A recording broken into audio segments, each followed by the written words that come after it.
நிறை கர்ப்பிணியாக காட்சியளிக்கின்ற கர்ப்பிணி மாதா புகழும் மகிமையும் விளங்க ஒவ்வொரு ஆண்டும் டிசம்பர் 18ஆம் தேதி இந்த அன்னைக்கு மாபெரும் விழாவானது எடுக்கப்படுகிறது. ஆண்டவர் இயேசு கிறிஸ்துவை அன்னை மரியாள் ஆவலோடு அவர் பிறப்பதற்காக காத்திருப்பதாக வந்து தேவத்தாயை போற்றி புகழ்ந்து அந்த நாளில் மகிமைப்படுத்துகிறார்கள்.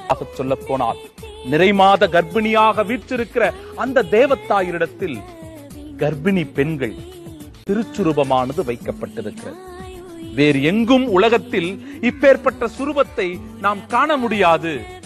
இந்த அற்புதமான ஒரு சுரூபம் ஆண்டவர் இயேசு கிறிஸ்துவை அன்னை மரியாள் புனித தாமஸ் மவுண்ட் என்று அழைக்கப்படுகின்ற மலையானது முன்னொரு காலத்தில் பரங்கி மலை என்று அழைக்கப்பட்டது. அந்த மலையில் தங்கிக் கொண்டு புனித தோமையார் மலையில் அமைந்துள்ள